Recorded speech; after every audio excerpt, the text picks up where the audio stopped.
Vanessa Merlino and I'm the Head of Research at Delane Contemporary, and I'm speaking today with Janet Holt. Thank you so much for joining me today. Janet has known Emily Kam Kngwarray for many years. Janet was a supporter, friend and agent to Emily Kam Kngwarray at Delmore. Thank you so much, Janet.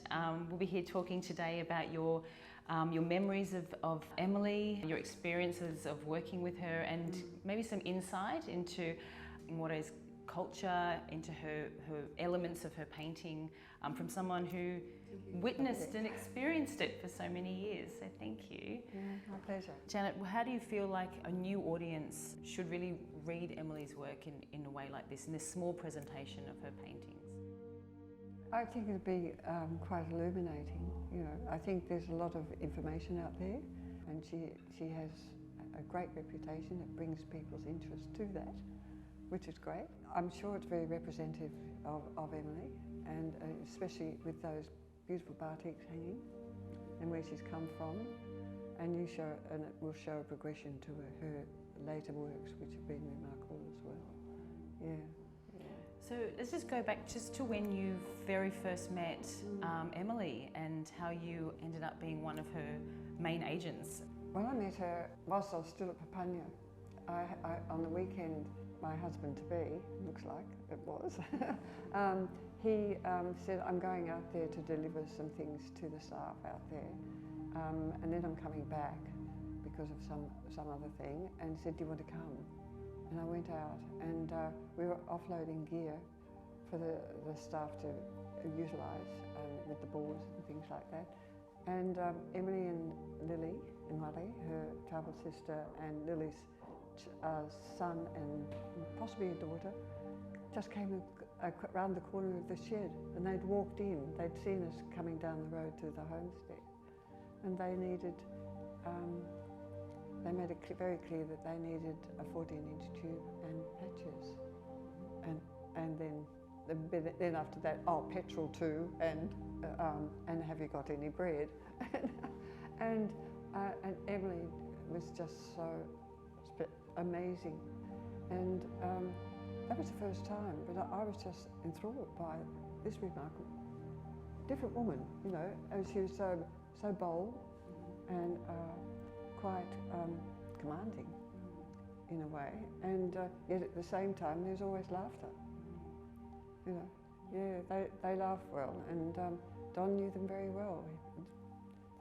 He was born in 1948, and I think Emily saw him during shearing time when they came across, when everything was happening. She'd seen him grow as a young boy, hanging around the shearing shed. And prior to that, so Delmore really became a studio for Kngwarreye and her family, and particularly Kngwarreye to come and paint.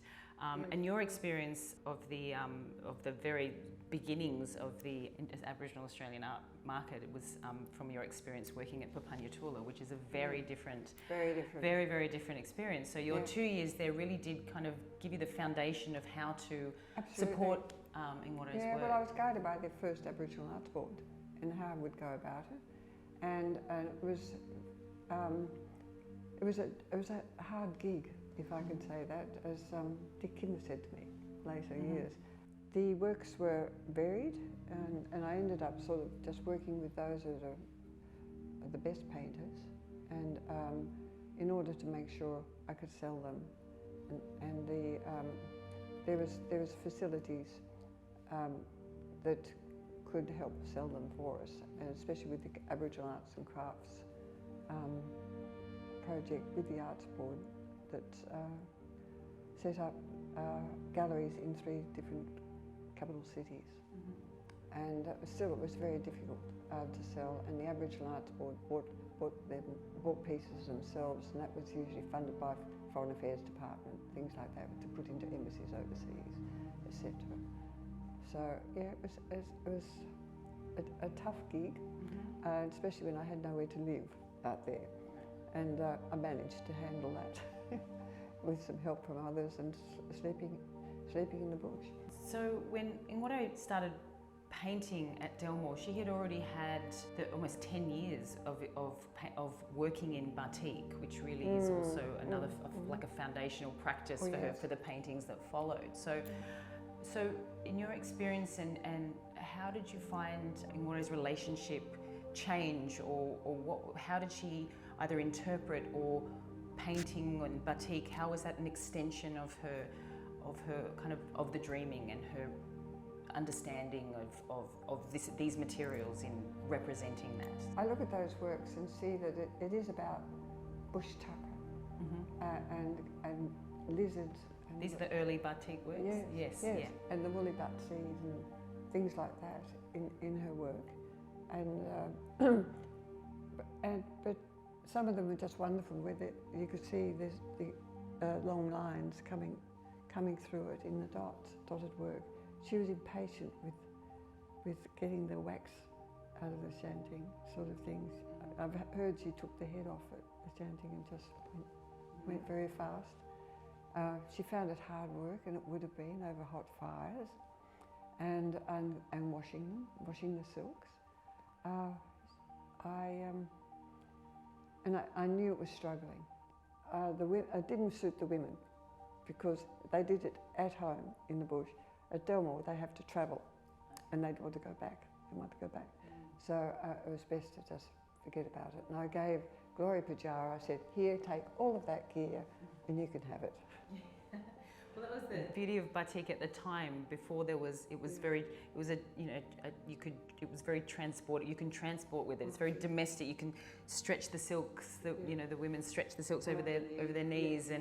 But I guess once at Delmore, Kngwarreye had moved on from batik, and painting provided a different method. Absolutely. Means, No, when they walked in at the beginning, the three Kngwarreye women, and asked me to do it. Again, it's sort of like, are you going to do this or not, sort of thing. And I was, taken aback because I was so busy with 4 children and staff and everything else. And she ended up coming back a second time. And have you got the painting? And so just out of curiosity, I went and bought what I could in town. It wasn't very much, and got it started. And a lot of women came in and took away 2 or 3 canvases, or 2 mainly, to show what they could do. But the first one Emily did was brilliant, really brilliant.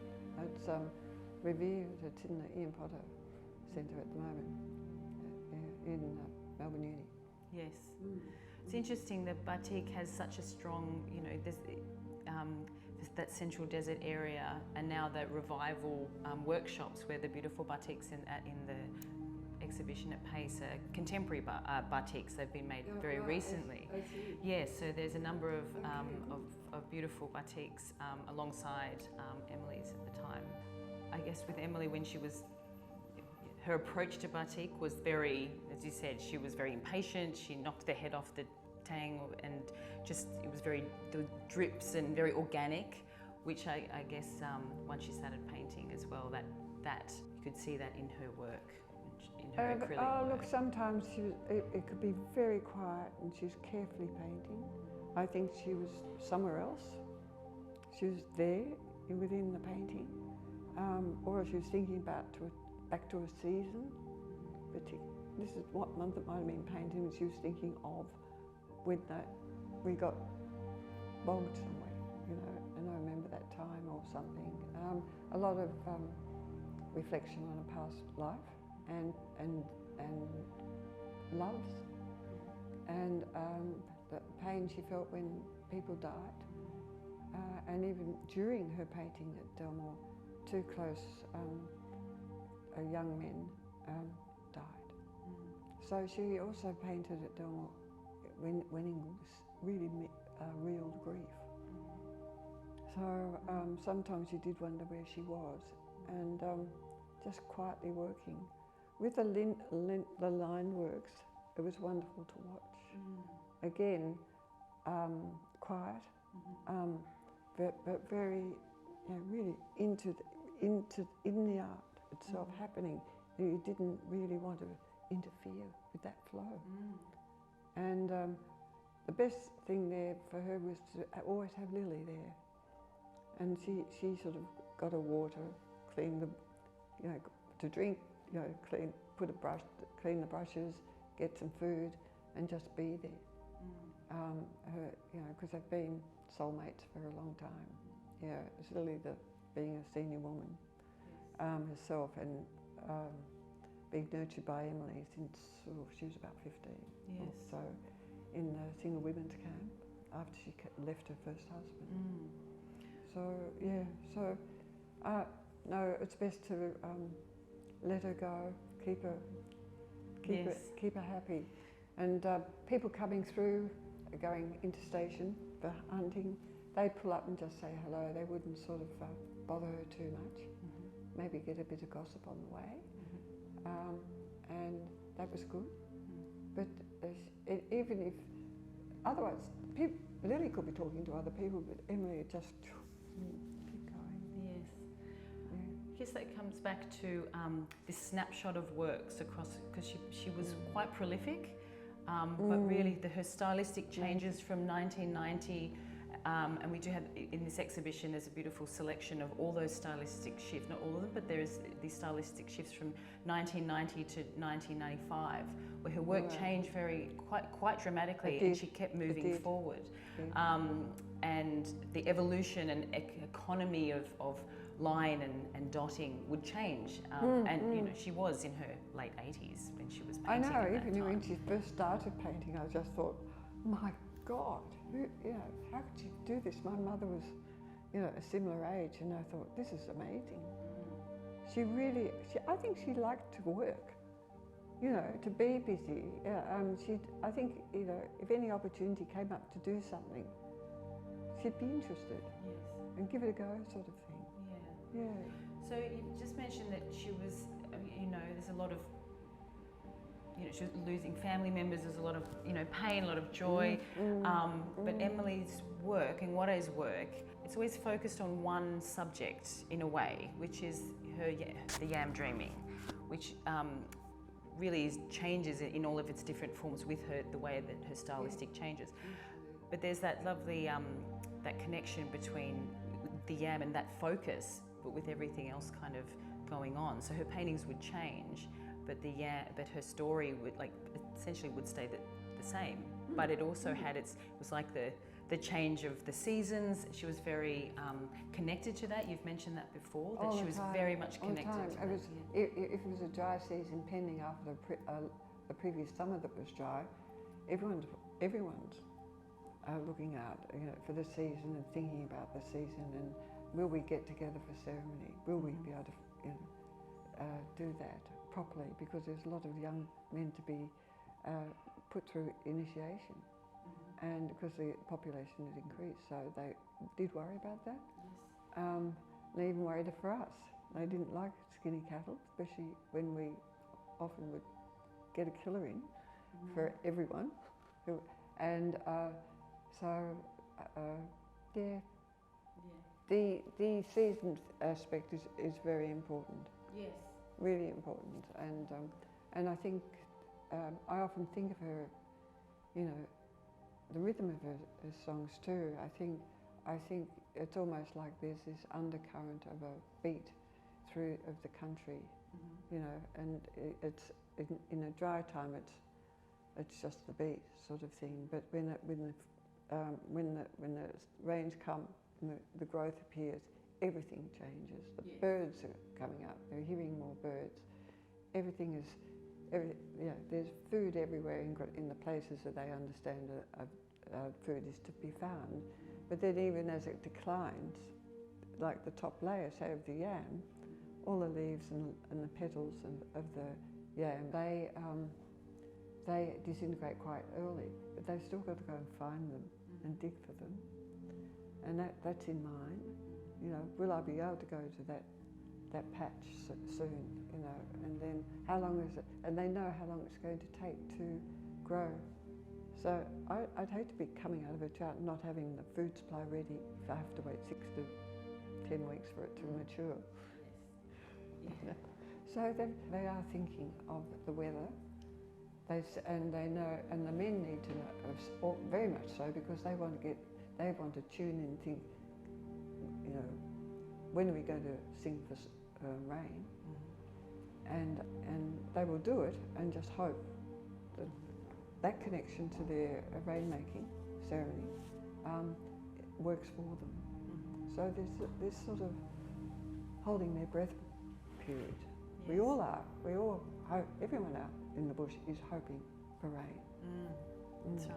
I always found it like very, very helpful in looking at Kngwarray's work with Delmore's cataloguing system, which is you can work out what month and what, not just the month, which is really very important when you're looking at Kngwarray's work, because the month and the colours she chooses, how she's painting, is very much connected to the season, which isn't just 4 seasons. There's many seasons in the Central Desert. Yeah, there was a summer there where she painted a lot of green paintings, and Gabrielle Peachy couldn't sell them because they were green.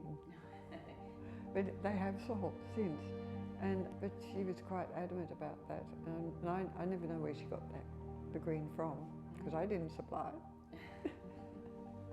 And so, no, it is interesting, all of that. I often think of her as sort of, you can be driving around hunting and you just come across a patch of country. It could be 50 k's from where we live, and there's just been a downpour, just a narrow storm, and it's all green, you know, and which is brilliant. We think that's marvellous, because you think, well, the cattle down there have gone onto that, and there's water in the creeks, and a sort of channel, sort of network of the head of the Budda River, and so they'd be down there too, you know, and you wouldn't see them for a few days because they're having a good time. I'd just like to ask about Kngwarray's authority as a ceremonial leader, and as very important to women's ceremony, Awulia, which a lot of paintings are titled Awulia, which is connected to yam dreaming, which is connected to that. So she was an authority in ceremony and performed ceremony many times in Delmore. So you witnessed Emily in that. Yes, Would you like to just talk a bit about that? Well, at the beginning of it, the women would gather and gradually paint each other up. But then another woman would sing the beginning, standing to the east, in the eastern side, and the light would be fading, and it'd just start. She'd start singing, and she'd go for a long time singing the cycle, and it was leading the women to different sites. And if you watch her painting, you know, I've talked in sort of some musical terms, where she's like the conductor with the brush being the baton, and then you think of her action when she's painting.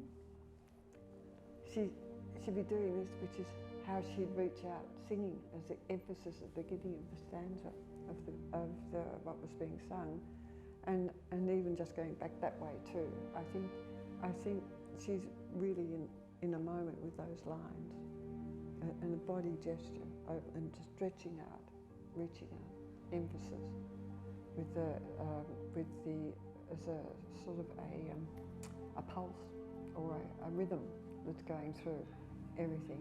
And she had a very strong voice, and was all very serious, and the women were listening and taking it all in, and sort of calling out to the spirits, their ancestors, to bring them all together. So all women, it's an exercise of keeping Awulia strong and the maintenance of that. And I'm just hoping whoever follows her in seniority can do the same, have that same authority. I very much hope that continues. It doesn't get too diluted. But it's pretty major, and it's a very long thing to sing. Yeah. So, yeah, she was extraordinary. So her stamina in ceremony is also reflected in her in well, the enormous paintings that she would actually... Oh, absolutely. And she had to finish them across the day. I have to talk about that because often we learnt very quickly if she pulled up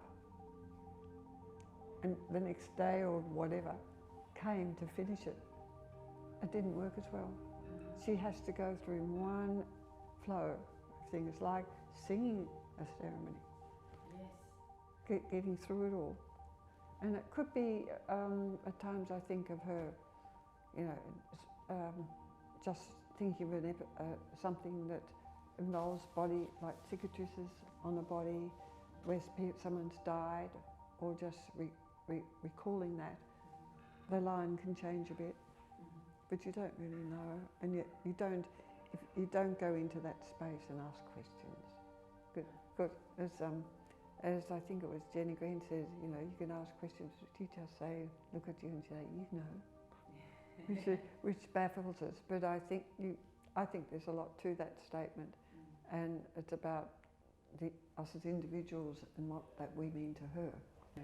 So when we are looking at a painting from Kngwarreye, it's almost like a captured a verse of a song. It's like a performance. Like it is in ceremony. So yes. She doesn't start and then stop and then come back, regard it and come back and finish it. No, it has to she be... doesn't. She just keeps going. Yeah. And at the end, she basically appraises it. And you do wonder what she's thinking then, and you're keeping the magic free of intervention from me or anyone else. And then she'll just, I better fill up that corner. I've got to work within that frame, and the batique taught them that. Just like to talk about how her style evolved really from that 8-year period, very short. You know, her strength in ceremony and song was also physical. Like she had this physical strength as well, yes. which Yeah, in her arms you can. If you ever it. see images of Kngwarreye, she has an incredible upper body strength, very much so. Which came from as a chameleon in her younger days. Oh, it's genetic too. There's a nephew of hers who's a similar build. Okay. No, and he's the only one like it that I've seen, and that was acutely. So she said that she was in her 80s, yes. and when she painted quite prolifically, but her beautiful fields of dots that emerged, the dots disappeared, and then they merged together, and then it was this economic of line. So, watching that, how like your understanding of that, and supporting her in her art making, like how did you sort of experience that? How did you support Emily in this way when it comes to approaching her paintings? Oh, in every way. There's always canvases ready for anyone coming in, and I do that in the evening or first thing in the morning when it's cool. We had plenty of paint, drums of it, and the preferred colours, which she obviously displayed over time, and I had to prepare her. Just to give her time to settle in. I think she prepared herself when she left Utopia. I think the drive across, leaving Utopia, which probably had issues that I rarely heard about, and she'd drive away, rested and ready to work. And just making that trip across to Delmore, which into country she's hunted in, and as they call it, holiday country.